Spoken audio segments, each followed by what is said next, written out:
I'm Fanu, and I'm gonna start a new series called Breakbeat of the Month, where I take a drum loop, chop it up, and make some jungle with it.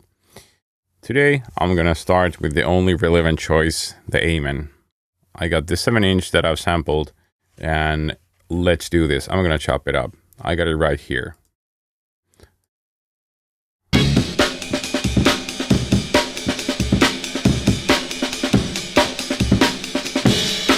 Sure, everybody's heard it like 1,000 million times, but if I didn't start with a classic, I would be doing it wrong. So let's do this. The way that I always do the chopping is, well, most of the time, Ableton Live, I just warp it.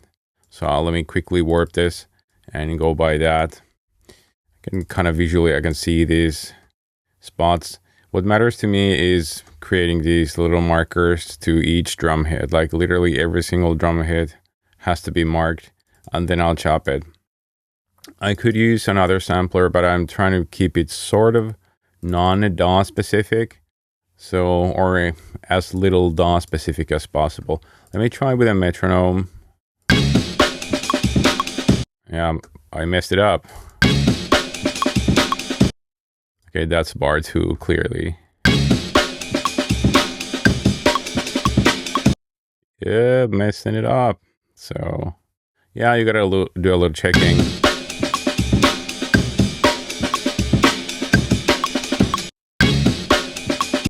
Play it from... Yep, totally messed it up.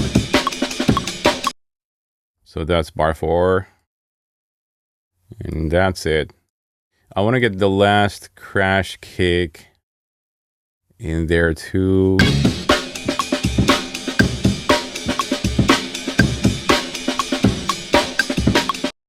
That's way messed up, so let me do this. Well, I know it's 4 bars, so should be easy. Actually, pro tip, let me do this, because that's the end of bar 4. Should be that.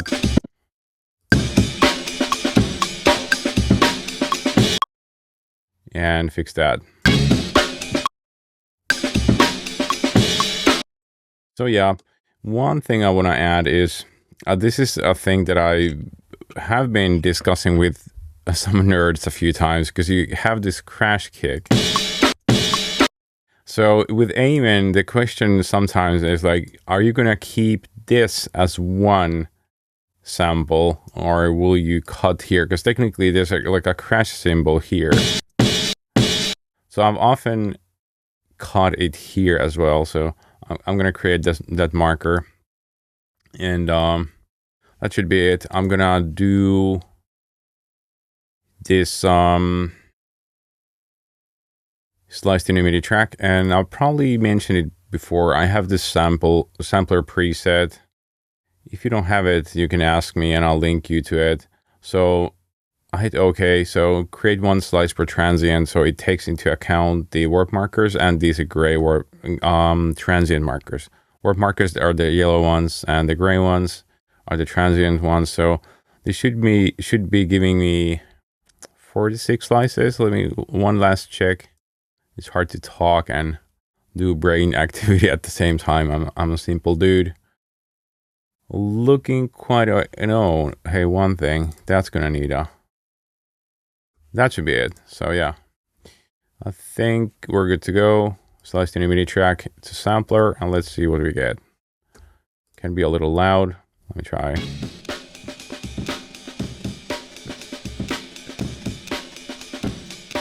I can hear the sample points doing this clicking, because what happens is with some of these hits is these loops that I'm getting now is like, God, it's like the loop may be this may be happening, like, so the sample range kind of reaches the next hit, so you get this click, so you have to fix them a little bit.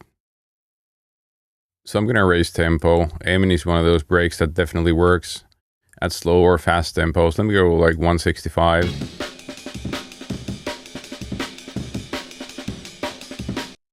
Yeah, let me get some level. Let me crank this guy up. I could just go on the track and add a utility A lot of times that's what I use. It's like the easiest way to raise any track level. Also, now that I'm going faster, I get rid of the loop clickiness. Let me slow down once more so you're gonna hear it. It's dirty because now when you go slower, it has to do the looping because the tempo gets less, like this tempo is slower than the original one. So that's where you're gonna need the stretching, so, or looping. So now that I go faster, I don't have to kind of rely on the loops.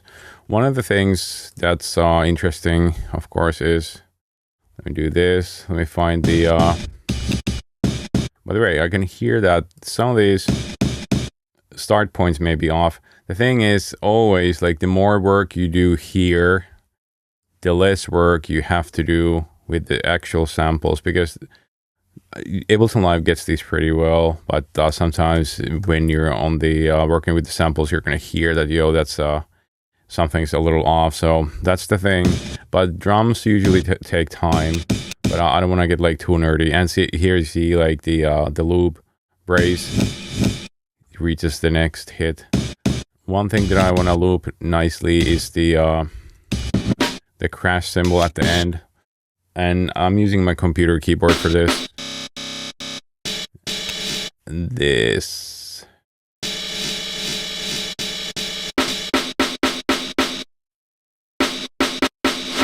Yeah, getting this little one extra hit, that's not necessary. But anyways, let's do something. Let's do a rhythm. The one thing about Amen is like I said, it can be used in many ways, but also it's one of those breaks that can be over processed very easily, and it can get very harsh. Obviously, I mix and master drum and bass pretty often, and it's quite common that I get Amen where especially the high mids get too pushed, because it has a lot of energy on this. Let me get my Pro Cue. I use these silly preset names because it allows me to get these fast tools fast. So let me see. So Amen, let's take a look. It has a great tone to begin with, and obviously my sampler preset, which I can link you to if you're using Ableton Live, it allows me to transpose. And it just sounds so good on every pitch, and I'll be honest, I'm very happy with the actual tone of the original non-processed Amen. I don't hear it often enough. Like, a lot of people process the shit out of it, and I'll do some of this too, but this is like a very, very pleasant sounding drum loop. One thing, it has these highs or high mids mostly, that these sometimes come up too much when people process this and they saturate and distort it. And let me just give you a bad sounding example. I don't want to go too far into this, but when you start doing this, like when you distort and whatever, it starts to sound like this. And now this sounds bad. We don't want to do that. So I don't want to go crazy with any processing that's going to hammer the highs or the high mids.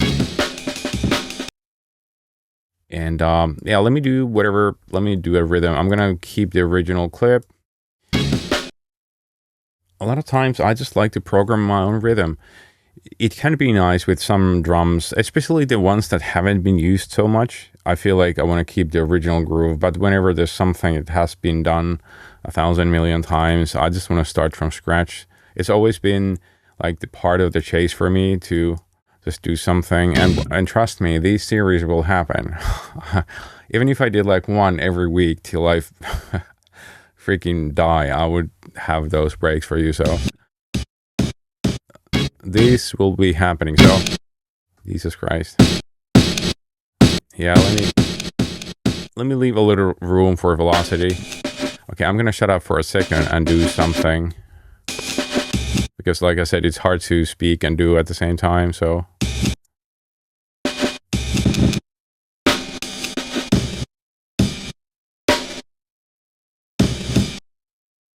oops.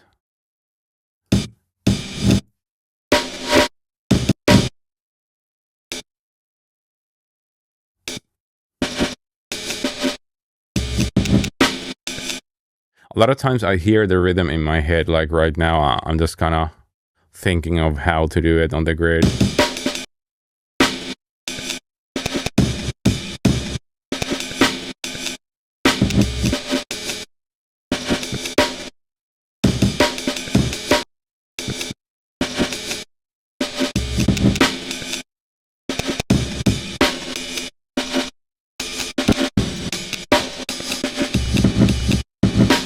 I know this is massively annoying to watch, I know it. But I guess it's worth it in the end. Yup. So I'm always thinking of this grid as 16th notes, and I want to do a video where I use push to make a break. And even with push, it's like I can kind of hit the things in, like the drum hits in. It's always been for me, like I hear the rhythm in my head, even for this, and then I just kind of draw it in. That's why you don't see me like preview every note.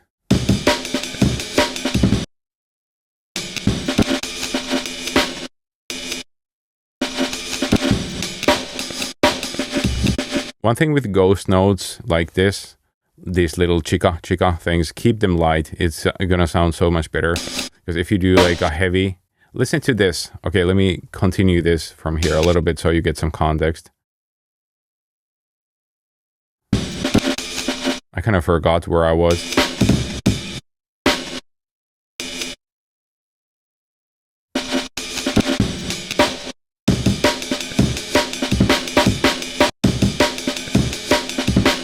So listen to this ghost hit. It's too loud. So don't use the strong ones for this. Actually, let me loop this part. So let me switch this to a lighter ghost snare.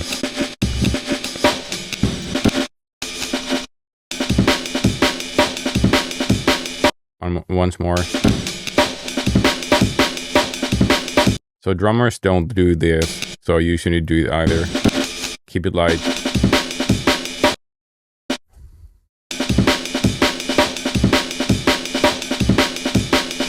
What I often do is like in this like a close range, I try to avoid using the same hits all the time. So when I'm done the pattern that I'm happy with, I'm gonna take a look like, okay, this snare repeats, so let me get another snare because it sounds nicer and more natural. This is chunky, I really like this.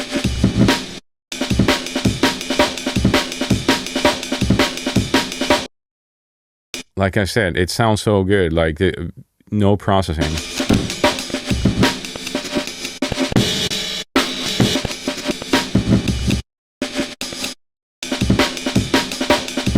I can live with this. So a lot of times I start with maybe like 2 bars and I work on it till I can live with it. I think it's working very well. So I'm gonna duplicate these. Let me just disable preview. And so then the second bar, I always do a little bit of variation. I might just loop this. Let me try and see if I can loop a kick. Hell yeah, that works. The thing with taking, how should I verbalize this? Pay attention to how this kick makes you feel. Let me play this from the beginning. So it's exactly the same pattern, but this kick kind of takes a break. Pun not intended.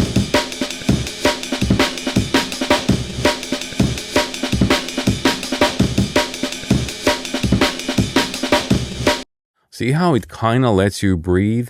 If the break wasn't there, you kind of wouldn't really pay any mind to it, but once it's there, it feels so good. The one thing about rhythms and energy when it comes to drums is it's okay to go kind of all out, but when you do these little breaks every now and then, it really just, I don't know, I cannot think of the word for it, but I've always been doing this and it really matters to me. It's the same thing as like hip hop producers do muting on their tracks. Like they mute the kick here and there, they mute the snare, hi-hat, whatever. It kind of, even if you have like a repetitive rhythm, it kind of wakes you up, you know, like it feels good. I guess it's kind of human. Like if you were a drummer and you were doing this like straight drumming all the time, you would probably do a little bit of variation. So always be mindful of that. So I'm actually fairly happy with this. I wouldn't necessarily work this any further. From here on, I would just do some sort of idea. But what I've always recommended is doing a bit of a context with bass. So I'm just gonna I could use Serum maybe to just do a little bit of like bass background. I'm gonna use some sort of boom bass that I've created earlier probably. So let me just find it, because it also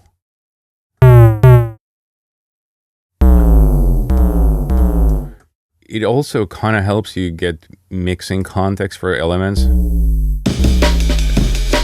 Oh yeah, dude, like there's nothing, it's Amen and boom bass, it's like bread and butter, honestly.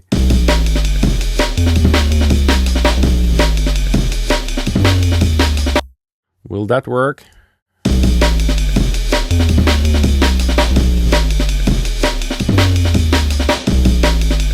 I use this this icon up here. This kind of allows you to capture what you just played. I just use my keyboard to play it just like kind of freestyling.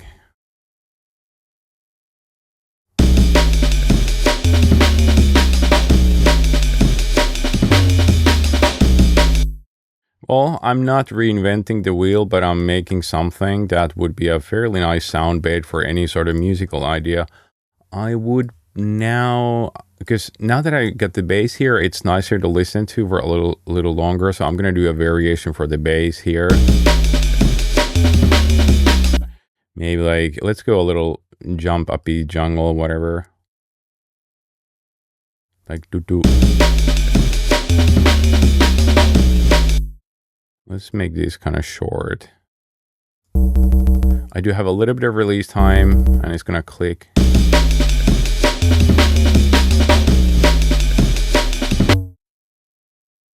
And this guy is gonna dive down. I could do a pitch bend, but I'm just avoiding anything technical at this point.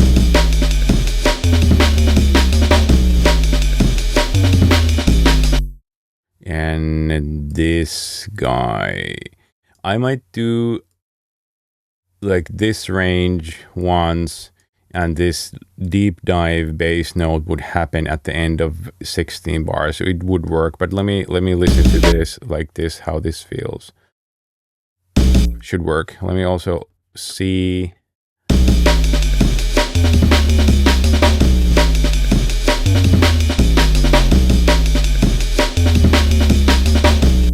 Yeah, it works. Let me filter it down just a bit. It's a square wave, so it gives you a ton of harmonics. How your bass is gonna sit has to do with your musical elements. So I cannot make this like super fitting right now, because I don't know how my musical elements are gonna sound, and I don't want to go there now. I don't want to build a song. But this is Amen. I could do all sorts of like wicked like variations and automating. It sounds so good, Jesus. I mean, there's a reason it's the king of the breaks.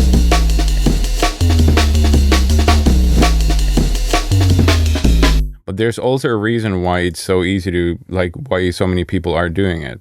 But I wanted to start with the series with this break, because it really is the mother of all jungle breaks. But also wanted to show you how easy it is to do it. I'm sure it's obvious to you, but I'm getting new followers all the time, also from other genres like outside drum and bass, which I'm very happy with. Thanks everybody. Maybe let me quickly try something, because I said I might try some processing. So what am I gonna do?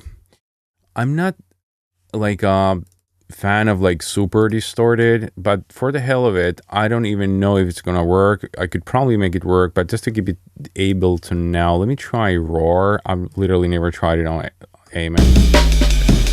Obviously gotta set the output down a lot. In Ableton, you could create a rack that tweaks this down while drive goes up, but I don't want to do it now.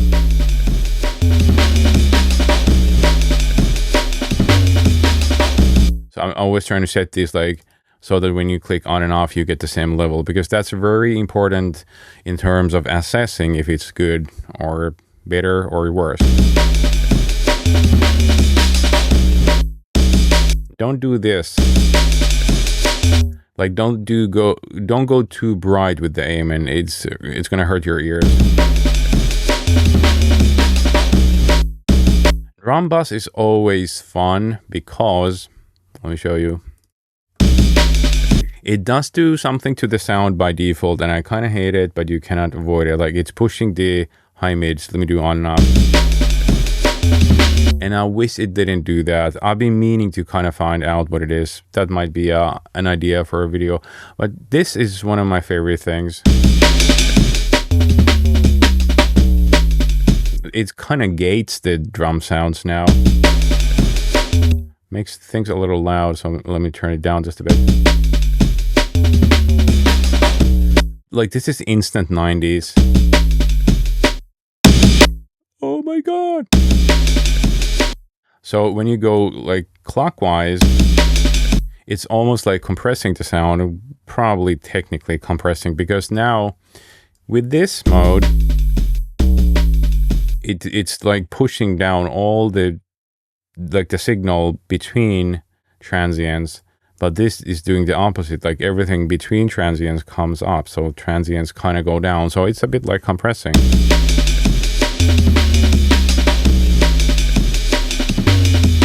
After this, I might do this. Let me go Pro Q3. Let me actually group these guys. Sometimes if I do something that changes the tone, I want to do like an EQ that's kind of correcting the tone, and then I do better on off. Because let me do this. Because like I said, when you push it with some tools, the high mids come up and it gets annoying, and I hate it. The mids might probably come up just a hair. This is a good range. 1 and 2K, somewhere there. It's a great range for breaks to bring up the body. It sounds kind of badass, dude. What if I erase the drive? I haven't even done it. Gotta bring it down, like way down. I'm starting to lose the chunk. You can hear that. It becomes more aggressive. How about roar now? It's kind of destroying the transients. Obviously, I could do multiband, but I'm not feeling like super particularly nerdy.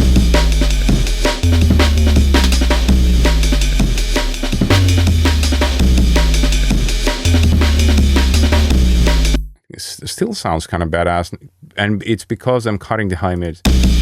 Because now these would otherwise get really, oh my god, dude, hating it. So this roughly around 4K. This is what I often tame when I mix like more aggressive aim in songs or master. I don't like the aggression, but I don't like the super harsh high mids. If I could even, this could be like, the change in the energy is massive. I do this with all breaks a lot of times, but I'm not saying I do this with a high intensity. Sometimes it's just a little bit of drive to bring out this sort of like low level aggression that sort of helps with the tone and sort of the perceived level. What other tools could I use? Sometimes I've used this. I mix a lot of house music, and sometimes on the drum bus I put this Devil Lock Deluxe. I don't know if it's gonna work. First time ever trying it on an Amen, but let's fucking try this. Actually, let me do this so I can use the. Because one thing I hate about these plugins is they don't have this compensation for like output, input. Oh, I didn't have it on the rack. Well, hell. Sorry for messing. Sounds kind of natural. I know it's getting louder. Jesus. So you always want to do this utility and bring it down, on, off.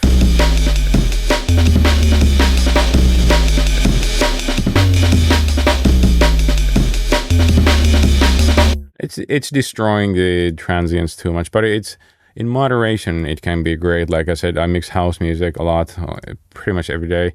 And if I feel like there's something in the like drum bass has to come up, I often use this. Like I often set the mix to like 1.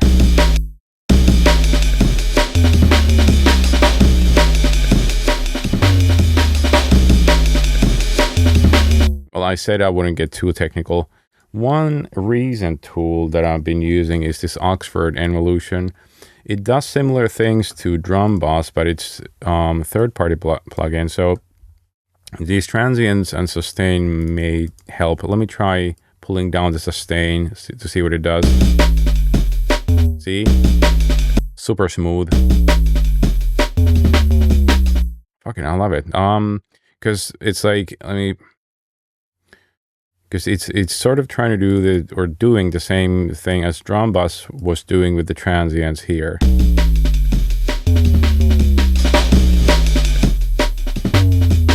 So very, very effecty. So the opposite of this is once again pushing up it's kind of compressing it. It's very natural. I really love this plugin now. I bought it. It's not an ad. I bought it from UAD because it helps me to push the aggression, and also with some sounds I can take transients down or up. I'm pretty happy with where this sits, but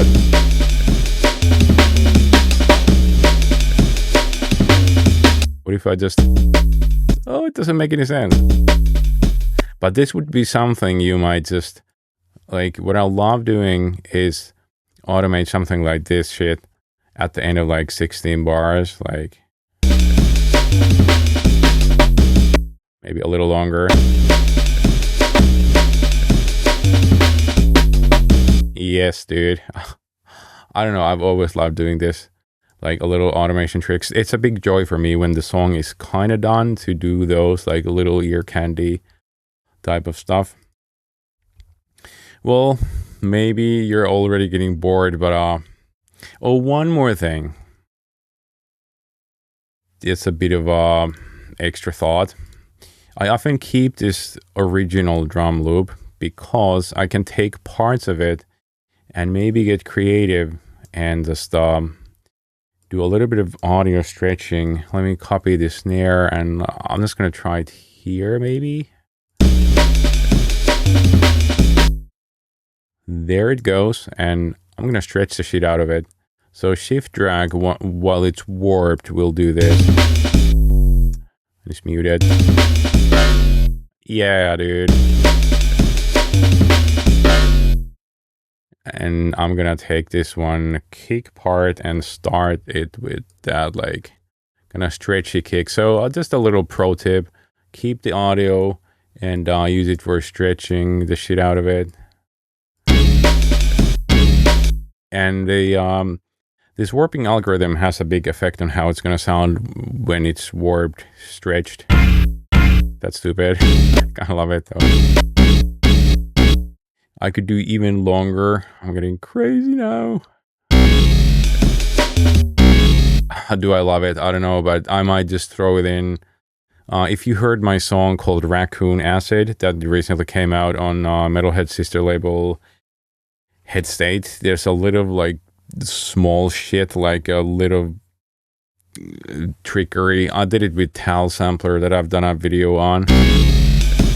But my point is, I often make like a solid song and then I start doing these little fillers. I'm very critical about my song structure. I'm often like, well, all the time I'm asking myself, like posing the question, like, where would my listener get bored?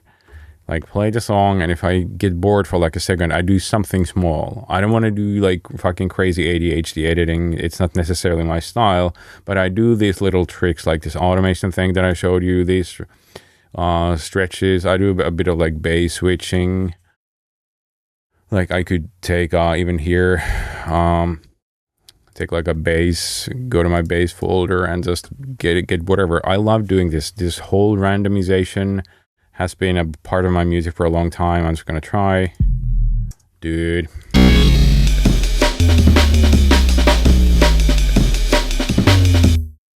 That's gonna just happen right there. It's the perfect spot, I'm gonna tell you. So this is what I love doing. It's just the best when working with a DAW. Dude. Well, I'm having fun. This is by far one of the reasons to work with a DAW, because you do this little editing shit, shittiness. I don't know if it makes any sense, but it also makes it fun for me. And this is also part of jungle aesthetics, like these little edits and sort of unnatural. Like obviously it doesn't sound like a band, but it's like this sort of shit kind of celebrates electronic music and its power. Am I digressing too much? This was episode 1 of Breakbeat of the Month. Amen. I hope you like it. Man, there's going to be so much more. Thanks for being here. Well, till the next time.